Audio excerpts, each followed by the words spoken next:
ሰላም የእግዚአብሔር ቤተሰቦች ከማህበረ ቅዱሳን ቴሌቪዥን የዕለቱን አጫጭር መረጃዎች ይዘንላችሁ ቀርበናል። በምስራቅ አርሲ ኦርቶዶክሳውያን ላይ እየተፈጸመ ላለው ግድያ የማያዳግም መፍትሄ ሊሰጥበት እንደሚገባ ጠቅላይ ቤተ ክህነት አሳሰበ።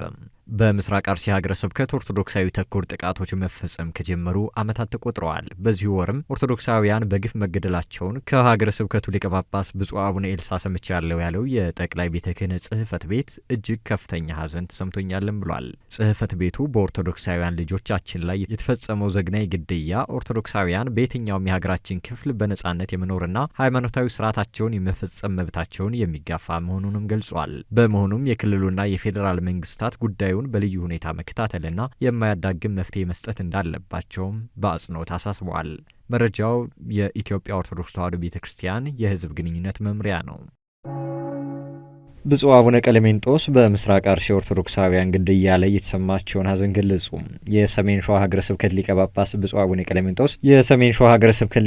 ብፁዕ አቡነ ቀለሜንጦስ በምስራቅ አርሲ ሀገረ ስብከት ሽርካ ወረዳ በጃዊ ቀበሌ 21 ኦርቶዶክሳውያን በታጣቂዎች ሕይወታቸውን በማለፉ ከፍተኛ ሐዘን እንደተሰማቸው ገልጸዋል። ብፁዕነታቸው አክለውም ሕይወታቸውን ላጡ ወገኖቻችን እረፍተ ነፍስን፣ ለቤተሰብና ወዳጅ ዘመዶቻቸው መጽናናትን እንዲሰጥልን እንማጸናለንም ብለዋል። መረጃው የአቡ ቀለምሲስ ሚዲያ ነው። ቅድስት ቤተ ክርስቲያን ለአድዋ ድል መገኘት ከፍተኛ አስተዋጽኦ ማበርከቷን ትውልዱ በማወቅ ሊዘክረው እንደሚገባ ተገለጸ። ቅድስት ቤተ ክርስቲያን በአድዋ ጦርነት ሱታፊዋ ከፍተኛ እንደሆነ ይታወቃል። ከዚህም ውስጥ ታቦታትን ይዛ በመዝመት ለድሉ መገኘት ትልቅ አስተዋጽኦ እንደነበራት የሚታወስ ሲሆን ካህናት፣ መነኮሳትና ሌሎች የቤተ ክርስቲያን አገልጋዮችም በልዩ ልዩ ዘርፎች ላይ ትልቅ አስተዋጽኦ እንደነበራቸውም ተገልጿል። በጣቢያችን ወቅታዊ አምድ ላይ ቆይታ ያደረጉት መላከ ታቦር ኃይለ ኢየሱስ ፋንታሁን እንደገለጹት በጦር ሜዳ ላይ ልዩ ልዩ ብሔረሰቦችና ቋንቋዎችን በኢትዮጵያዊነት ጥላ ስር በማስተሳሰር ዘመናዊ የጦር መሳሪያን የታጠቀ ሰራዊት በጸሎትና በኃይለ እግዚአብሔር የማሸነፍ ሞራልን በመስጠት ጉልህ አስተዋጽኦ እንደነበራትም ገልጸዋል። በመሆኑም ትውልዱ ቅድስት ቤተ ክርስቲያን የአድዋ ድል እንዲገኝ ከፍተኛ አስተዋጽኦ ማበርከቷን በማወቅ ሊዘክረው እንደሚገባም በአጽንኦት አሳስበዋል። ሙሉ መርሃ ግብሩ በወቅታዊ አምዳችን ላይ የሚዳሰስ ይሆናል።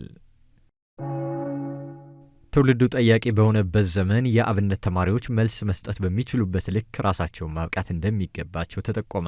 በማህበረ ቅዱሳን የከሚሴ ወረዳ ማዕከል በከሚሴ ቅዱስ ገብርኤልና ቅዱስ ሚካኤል ለሚገኙ የአቋቋም፣ የቅኔ፣ የቅዳሴ እንዲሁም የንባብ ደቀ መዛሙርት ትምህርተ ኖሎትና ሰባቱ ምስጢራተ ቤተ ክርስቲያን ላይ ያተኮረ ስልጠና ሰጥቷል። ከዘመኑ ጋር አብረው መዘመንና በሁሉም የተሳለ ትውልድ መሆን እንደሚያስፈልግ የገለጹት የሀገረ ስብከቱ ዋና ስራ አስኪያጅ መላከ ገነት ደጀን ተስፋዬ ትውልዱ ጠያቂ በሆነበት ዘመን መልስ ሰጪ ትውልድም ሊፈጠር ይገባል ሲሉ አሳስበዋል። መረጃው በማህበረ ቅዱሳን የከሚሴ ማዕከል ነው። የቁልቢ ደብረ ኃይል ቅዱስ ገብርኤል ገዳም እድሳት በአስቸኳይ ተከናውኖ እንዲጠናቀቅ ሲሉ ብፁዕ አቡነ ሳዊሮስ አሳሰቡ። ብፁዕነታቸው ይህን ያሳሰቡት የቁልቢ ደብረ ኃይል ቅዱስ ገብርኤል ገዳም እድሳት ሊከናወን መሆኑን ተከትሎ ነው። በመንበረ ፓትርያርክ ጠቅላይ ቤተ ክህነት ጽሕፈት ቤት የስብከተ ወንጌልና ሐዋርያዊ ተልእኮ መምሪያ ሊቀ ጳጳስ ብፁዕ አቡነ ማርቆስ በበኩላቸው እንደ ሕንጻው ሁሉ የሁላችን ሕይወት ይታደስ ዘንድ በፍጹም ልባችን ፈጣሪያችንን ልንማጸን ይገባል ሲሉ አሳስበዋል። የምስራቅ ሐረርጌ፣ የምስራቅ ወለጋና የሆሮ ጉድሩ አህጉረ ስብከት ሊቀ ጳጳስ ብፁዕ አቡነ ኒቆዲሞስ በበኩላቸው በጊዜ ተጠናቆ ወደ አገልግሎት መመለስ እንደሚገባውም አሳስበዋል። መረጃው የኢትዮጵያ ኦርቶዶክስ ተዋሕዶ ቤተክርስቲያን መገናኛ ብዙኃን አገልግሎት ስርጭት ድርጅት ነው።